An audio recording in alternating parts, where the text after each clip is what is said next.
the price that you pay for that lateral movement, and like you said, that's perfectly. I've been a pen tester, red teamer for 20 years, so I know exactly what you mean. The first thing you do is you set up camp anywhere you can, and then you start moving around to get access to more stuff. And then everything you get, that's another pivot point. And all of that automatically disappears with this, to the point that you can actually deploy Byos on an environment that was breached pre-Byos. And anything that was left there immediately dies the moment you deploy Byos. Persistent stuff that existed before Byos. An example, those Chinese backdoors on Cisco firewalls.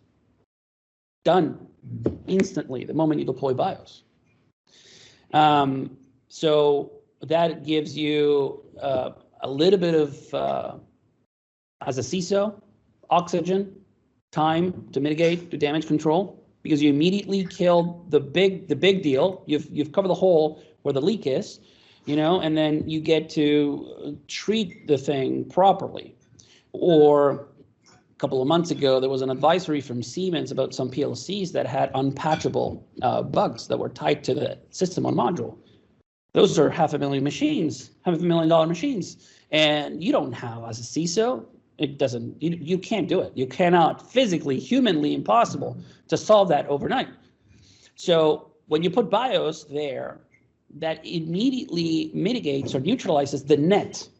The net effective exposure disappears. The bug is still going to be there, but you can still sleep at night. Well, you're not going to sleep, of course, but you can. You know that the net is going to it's going to mitigate the exposure immediately. So when you go and deploy Byos, you go from exposing your entire network to creating those microsegments, to only allowing very granular access from asset to asset, and not even asset to asset. It's resource to resource. It's even more granular than that. And it's even more granular than that because you can make it in one direction. I can talk to you, but you cannot talk to me. And you can also do it time-based. You can configure through the API that we have here to only say, okay, yeah, from noon to 1, because that's my telemetry pulling script. So you've got 3 lines of script. Line number 1, hey, Byos API, open this channel. Line number 2, okay, run the script. Line number 3, hey, Byos, close the channel. Boom, done. Where's the attack surface? It's very, very powerful. The concept of the physical world disappears with Byos as well. This is what you see here is actually my own personal network. This is the console. This is, I was showing Zach before, this is my home network. This is the Byos console. And I've got an Orbi Pro at home. And the Orbi Pro allows you to set up 4 SSIDs and have every SSID connected to a separate VLAN. So the satellite behind it has 4 Ethernets. Each one of them you can configure to a specific SSID, and each Ethernet is separated. So I've got 4 SSIDs, and then the Ethernet goes to Byos. Byos handles the networking of that network, and then Byos sends it back to a switch where I plug in stuff. So I've got my home device, my own devices on this zone. Then I've got my IoT devices, actual IoT devices, thermostats and cameras and all of that. And I've got my lab environment, which I'm going to use now in a demo in a sec. And then I have what I call rest of the world, which is my wife and kids and their phones and their, 2 teenagers with, I don't know what happened when they have their phones. Who knows what? Who knows what? Exactly.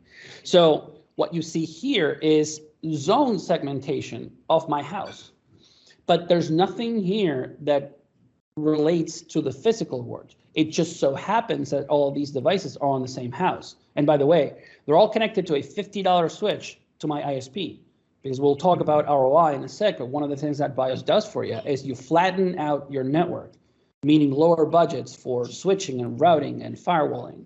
We'll get to that. But in a twist, my device, the one that I'm using right here, is also in this zone right here because it's also part of my devices. If I go to the edges table, you'll see Demo Lab, IoT, Matias Travel, Matias Home.